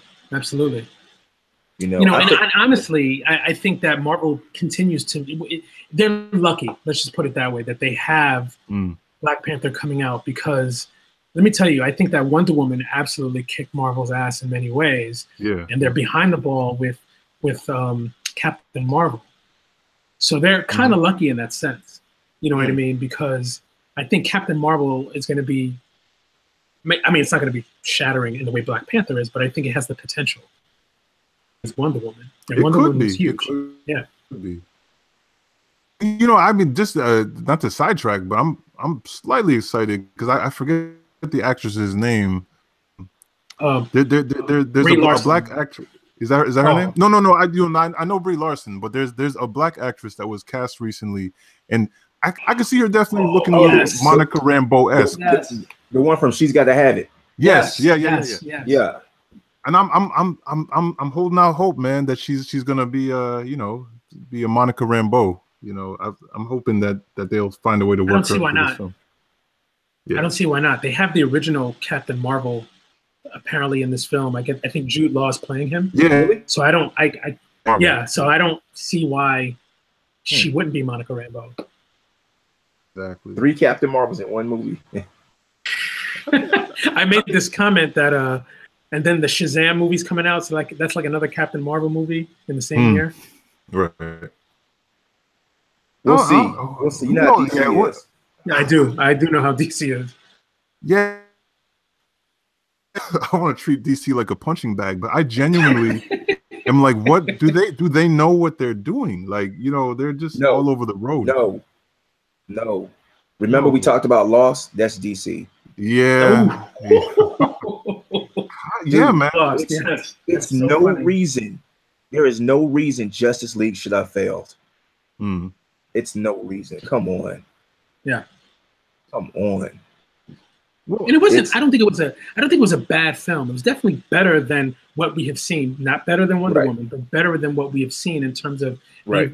But there's no reason, obviously no reason they should have. But the thing is, I had no desire to immediately go see it again. You know, I remember when I first saw Batman versus Superman in the theater, and I finished it. I was like, oh wow, that's it. Like, I waited that long for that, and it was heartbreaking, you know. And I don't know, man. DC's just Batman versus Superman was flawed in its premise, like from the get-go, because I always will say that, because at the end of the day, like I remember when they very first at like one of the Comic-Cons, you know, they put up the symbols on the screen and they were like, yo, you've waited like this. But the problem is, it's like, if you can't recreate the tension and the relationship that Batman and Superman had in Dark Knight Returns without them having known each other prior to that. You know what I mean? Like, it was just like decades of history between the two characters. Right. And you can't just like throw them in the mix same name. You know, let's go. You know, punch this dude. It just doesn't work. You know what I'm saying? Like, so I feel like there was like a central flaw to that premise. They were trying to rush just to capture the iconic moment of Batman fighting Superman, but there's no story to it that could have carried it. So, I don't know, man. Did you see the extended edition? No, I don't know if I wanted to see more of that. It actually makes the film a lot better.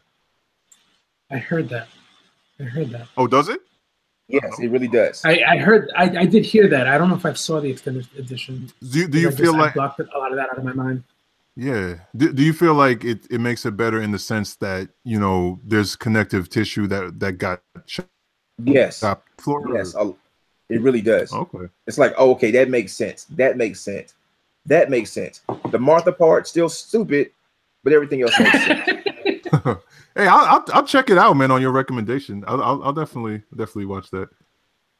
This You know what's funny? It reminds me of two things. It reminds me of Attack of the Clones, in the sense that when you look at any of the cut scenes, because they cut a lot of interaction between Anakin and Padme, these scenes, and you're just like, you know, if you kept that in there, people would actually believe that they were in love.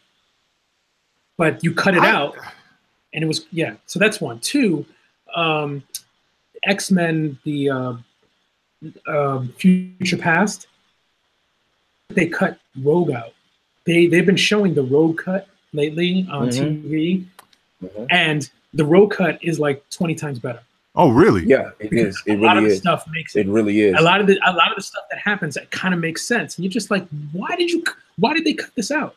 Which one was the one? Was it Apocalypse or was it No, it's the one before Apocalypse.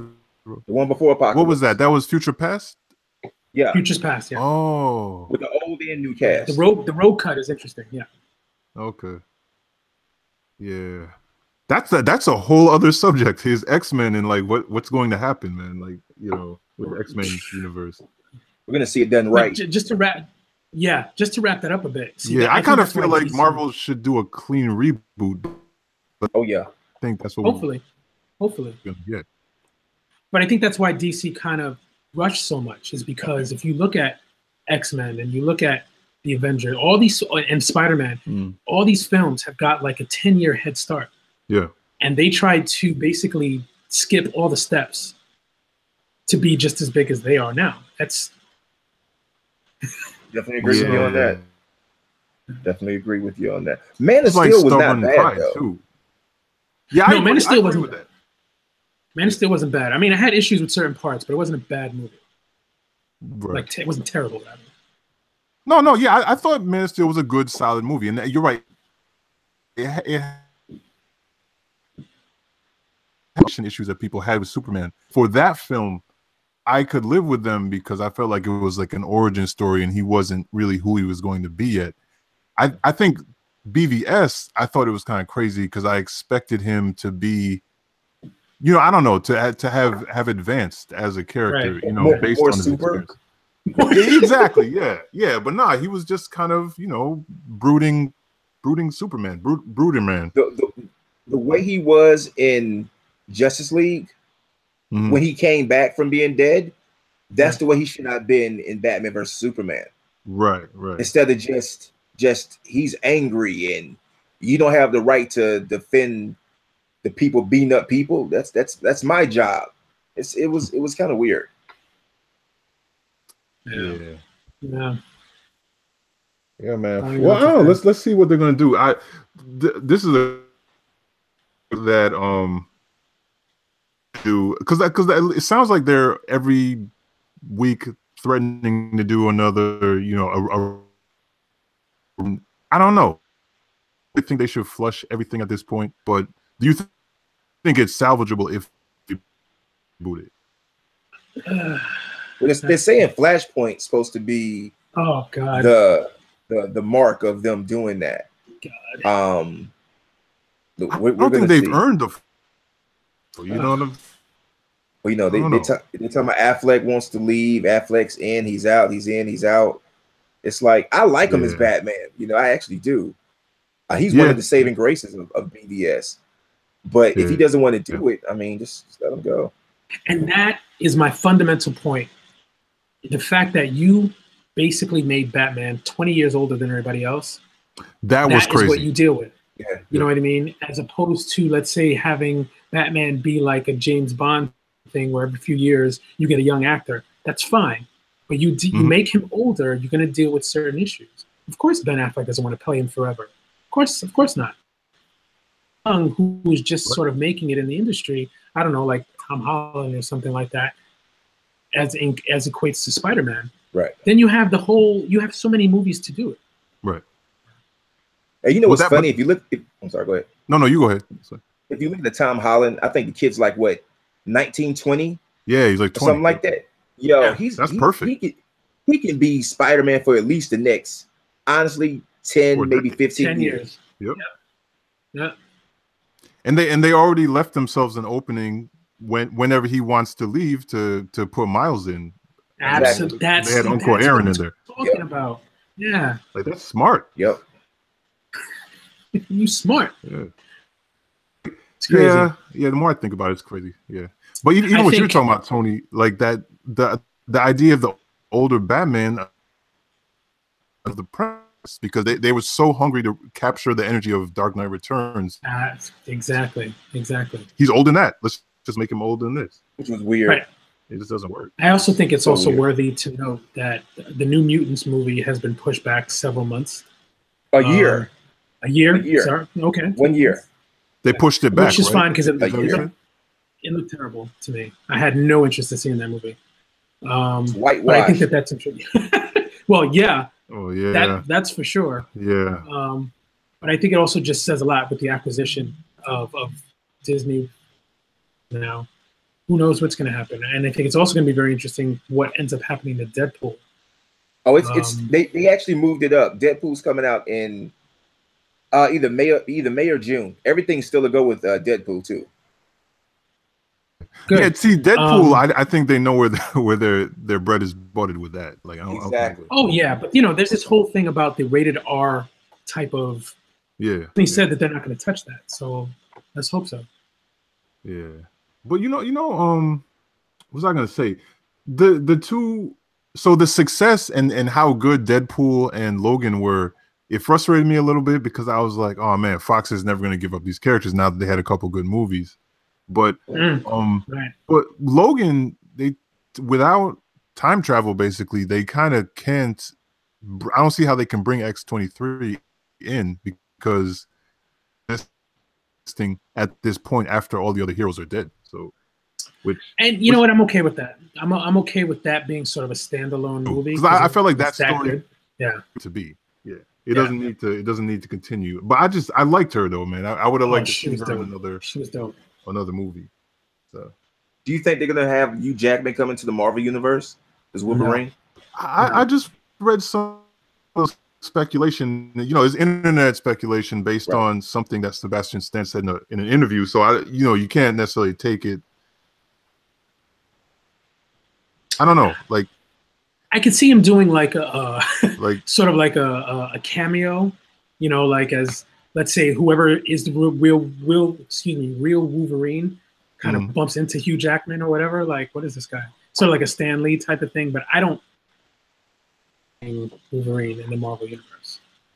Yeah, in Marvel's way, the MCU seems to not necessarily. I mean, obviously they had Robert Downey Jr. and like Sam Jackson, but a lot of the other, leads weren't like superstars before they came in. You know what I'm saying? Like Chris Hemsworth or.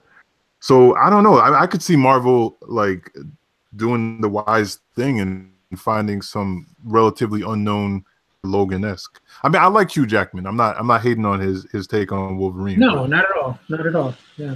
But I feel like there's somebody that we don't even know about that ring that hasn't been cast yet. Somebody shorter this time. Yeah. It's just so hard to like when you have like iconic characters and an actor who can just embody that character, like with the Joker with Heath Ledger. It's like you can't duplicate it, man. And it's like, but the thing is with technology nowadays, I mean, if we really wanted to keep Hugh Jackman looking like he's 35 years old as Wolverine, they technically really can do that. They brought back that guy from the dead to be in Rogue One. So I mean, it's possible. I was just gonna say that. That I'd never see Tarkin again on the screen, and boom. Yeah. No, it's true. So it's possible. And Wolverine, honestly, is the one character, even back in the day when I read X-Men, I always, obviously, Wolverine had been alive for a long time, like longer than the rest of the X-Men, but like he always felt older. So he's like the one guy where you could kind of get away with having an older actor. Not even older, but like somebody who's not like 20, 25 or 30. So I don't know. Right. I got another quick question for you all. What's that? Infinity War coming out.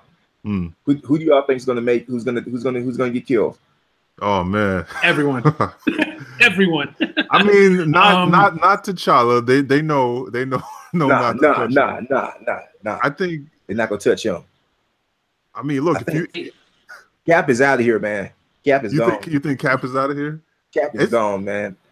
I think that's a very good good guess, but I almost could see them maybe using that as a fake out, because I think a lot of us would, especially with like the Death of Cap storylines, would expect that. So maybe they kind of are going in like, oh, you think it's going to be him, and then they like really get you like somebody else. So I don't know. I mean, Robert Downey Jr. He's costing them a lot of money. All I know is he knocked the hell out of Iron. I will say this. You think they showed the death of Iron Man in the trailer already? No, I'm not saying that. But would it surprise you? I think Loki's going. Loki's a goner. He's a goner. Yeah, I could see that. I could see Loki. I mean, he's been promising that since the first. Why? I feel like with Loki, I don't know, becoming less an asshole. Like, I feel like there would be an extra tragedy in the fact that, like, once he starts becoming, better, that they would just.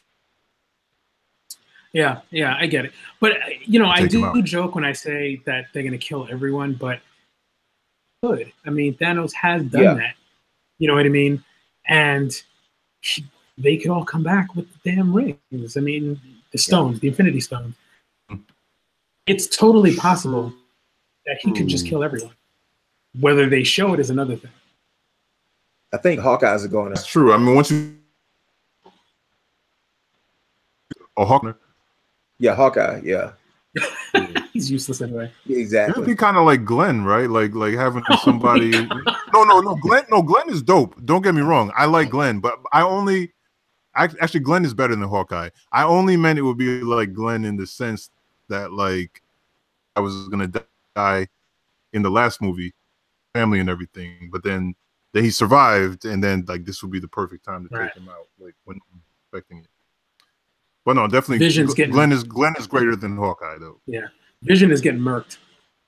Yeah, that thing's getting yanked out of his head. He's gonna come back as that white Vision thing though. That's what I think. Yeah. Actually, with Vision, you have room to bring him back. Like you could kill him and kind of get away with it. Man. Yeah, man, I would love to see like Tom King's Vision. Did everybody read that? I definitely recommend it. Yeah. Oh, how much did you read, Tony? Like the first trade? The first one, the first book. I just haven't gotten more into it. All right. Oh, okay. You weren't that into it? No, I'm saying I just haven't had time. So I started it, and I want to continue. Yeah, definitely. When you get a chance, man, I definitely recommend. Like Tom King he's been on fire, with everything he writes. But like that series essentially is Vision live a normal life. It goes very wrong. He's not at all successful in living a normal life, and he's got this family that he's constructed. Right. Like it's just wild where the series goes, but it's like the writing is and that would be something to try to. Yeah, you never know. You never know. Well, who knows? Scarlet Witch may say something like mutants or something, and then all of a sudden the X-Men are born. I don't know. Who knows? Yeah. You never know. Yeah. Oh yeah. A lot. I lost you for a second. What did you say, Deranta? Not to say it's a lot that can happen, especially with the Scarlet Witch and the whole reality so powers and stuff. I mean, it's crazy. It's crazy all the stuff that can happen. Yeah, definitely. And now they have such a plethora of characters now. Now that they got all that stuff, I mean, what they got the Silver Surfer now? Yeah, they have Galactic. I mean, you kidding me? They now. I think I read that they have like 20 years worth of movies. It's gonna be crazy. Ooh. Yeah, yeah, honestly, they're probably not even. Oh, go ahead. Oh my bad. I was about to say. I honestly think that at the end of Infinity War, he's gonna get the gauntlet, and it's gonna end on a really dark note. Yeah. Come back with the next movie. I think in the next movie we're gonna see Silver Surfer, because I've been hearing like little rumors about them doing completely CGI and getting the voice of Lawrence Fishburne to do it again. Damn, that would be dope. And I think they could bring in maybe Fantastic Four in the next one.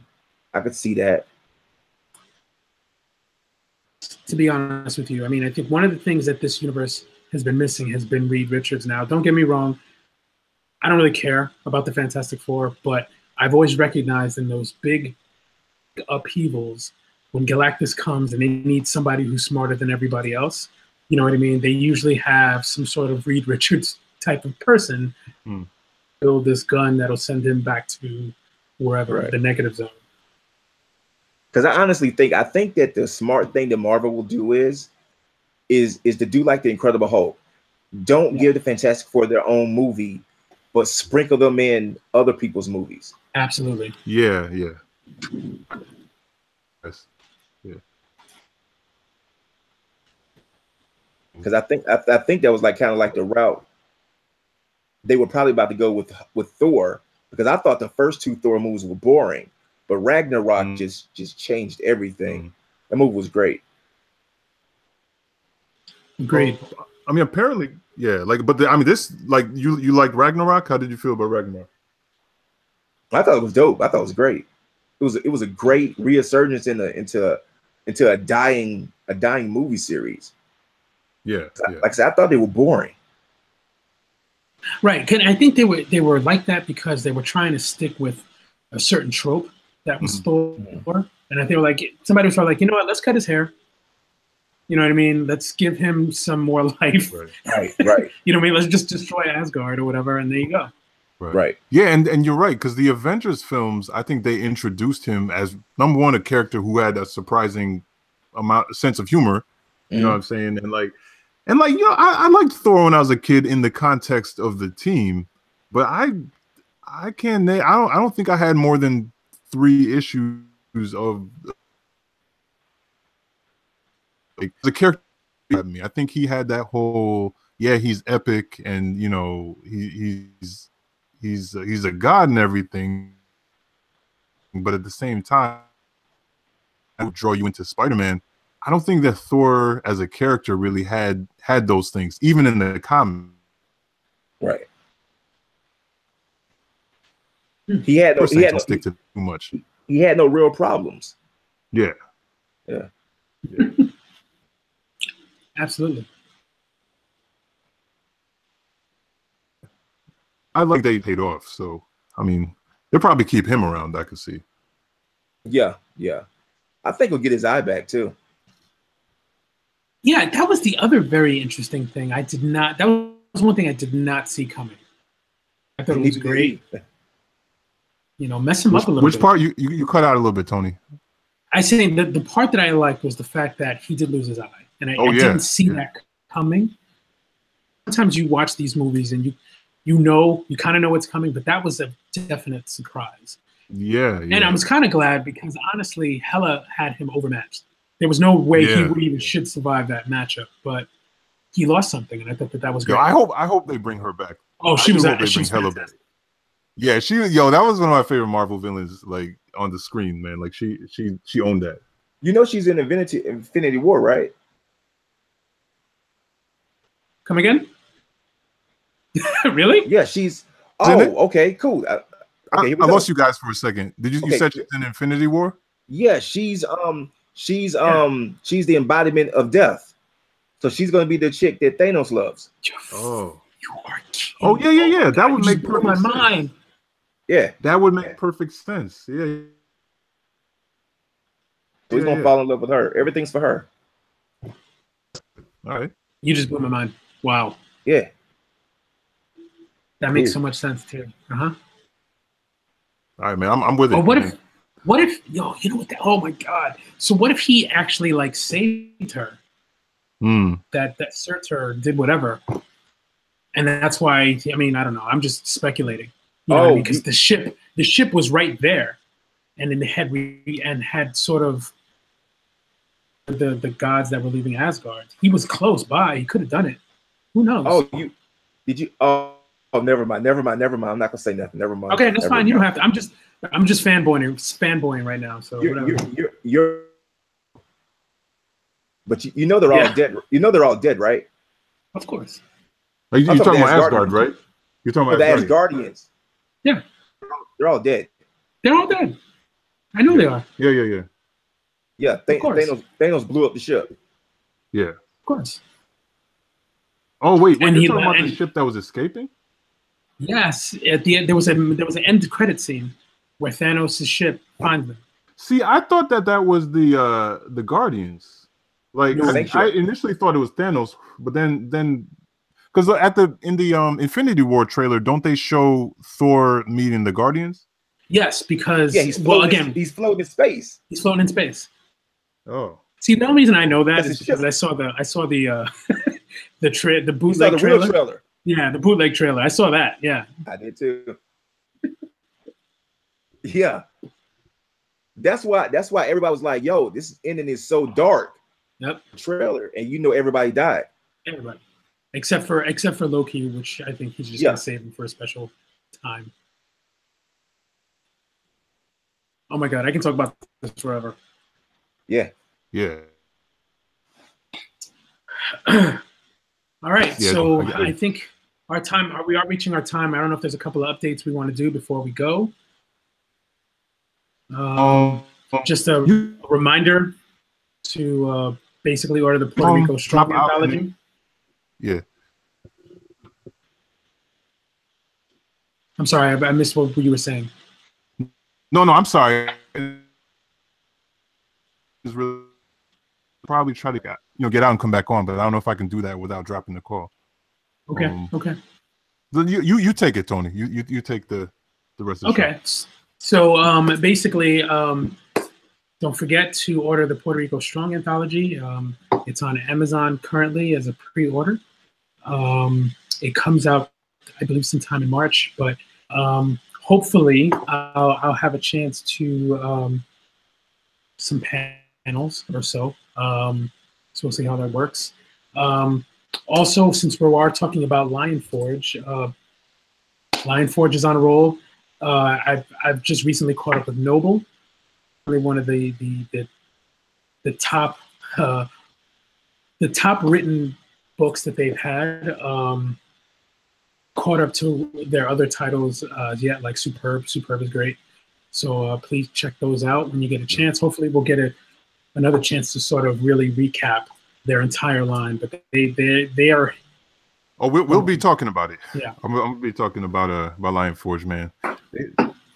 I've also I've read everything. Like I've been getting everything. Like I like Summit, which came out recently. Oh yeah. I got it, but I haven't read it. Yeah, it's good. It's good. I like that. I like Kino. It's dope, man, because the books that they came out with, like Noble was very strong, like super strong, like Superb and everything. But then even like the later books have been equally like just really, really interesting. And the concepts are really things that like hold you, you know what I mean, and like keep you reading. So I like what they're doing. They're just firing on all cylinders. Yeah, absolutely. Hopefully sometime soon I'll be able to send all my audio files to Marcus so we can as I did over at the Black Comic Book Fest in sort of a one format, and maybe that'll we'll push that out to Stitcher and iTunes. Yeah. But in the meantime, where can they hear them in the meantime, Tony? Well, I posted them on YouTube, so they're on our YouTube page. Right. One of them is with Javier Cruz Winnick. The other one is Keith Ballers. And the other one is, I forgot his first name. He'll probably kill me. His last name is Heredia. David Heredia, right? David Heredia, yeah. So check those out. You go to our YouTube page, and you can hear those there. They're very quick, 5-minute interviews. Yeah, they're good interviews though, man. I definitely check them out, and we will get them on the podcast feed soon too. And next time you and Grace are on together, we gotta get the full recap of the convention. Yeah, I have like a stack of books that I was able to get when I was there. It was crazy. Yeah. Oh yeah, I definitely want to hear about what you've been reading. So that'll be dope. Okay. Anything else on your list? We can get into it next time. I just wanted to talk about what I've been reading. I've been catching up on Hip Hop Family Tree by Ed Piskor. That's just a dope series. I don't know if you guys have gotten to read it, but I really thoroughly enjoy it. It's interesting too because in the second volume they really get into when hip hop started, hitting the West Coast in the early '80s, and nice. And it just kind of lined up perfectly with a podcast episode that I was listening to of Outside the Lines, where they were talking to Ice-T. So it's kind of cool, man. I was getting it in podcast form and in comic book form at the same time. So I'll talk about it more next time. Awesome. So yeah, but that's it for me. So yeah, like Deranta, where can people find you and stay up to date on everything you're doing? Like I said, you all can go to Facebook and Twitter and Instagram. You can go to Avaloy Studios. It's AV as in Victor, ALOY Studios, and check me out. You can also go to YouTube. Put in Avaloy Studios. You'll see some of my stuff come up as well, and that's about it, man. We got a lot of stuff out there for everybody to check out. Yeah, no, we're definitely going to be keeping our eyes open, man, because you've got big plans this year, and we're looking forward to seeing the product. So. And you're hitting 3 mediums, so we're going to try to catch up to all of that. That's great. Oh, and also, real quick, I have a sitcom that I have coming out this coming summer as well. Oh, wow. Called Furthermore. It's a romantic comedy. Definitely want folks to check that out as well. It'll be on another digital platform. They wanted to hear all my ideas. I say these are my ideas. Wow. I said, okay, cool. We want them all. Yo, man. I feel like the fact that you can't speak about these things is a good sign. I don't know, man. It's a sign that you're about your business, man. So that's what's up. I just want to say you almost had me shook when you said that you were coming out with a sitcom, and I thought it was going to be a sitcom based on what we've been talking about. Yo, that would be bugged, man. I would have fell out my chair. That would be hilarious. Yo, it's the first samurai sitcom. That's called Love and Swords. Oh man, nah, that'd be crazy. Yeah, but yeah. Right. So it's just a lot of stuff coming. Cool, man. We'll definitely stay up on it, and definitely keep us up to date on everything as it comes out, man. And you're welcome back anytime to update everybody on everything. Cool, man. If y'all ever want me back on again too, man, same thing. Just hit me up and let me know. It's all good. Cool. This has been fun. Yeah, man, definitely. Awesome. All right, people. So yeah, that's it for tonight. But we will be back in 2 weeks with I don't have a schedule in front of me, but I'm pretty sure that our good friend of the show, Regine Sawyer, is our next guest. She's definitely coming up soon, and I'm pretty sure it's next episode. So definitely tune in for that one. Tune in for all of them, you know what I mean? But tune in for that one. Also, I'm about to update the podcast feed tomorrow. Fell behind on editing just with on my comic booking, but there's gonna be some new episodes on the podcast feed as well. So look out for more good stuff, and we'll holler at you soon. Peace. Have a good night, y'all. Peace, y'all.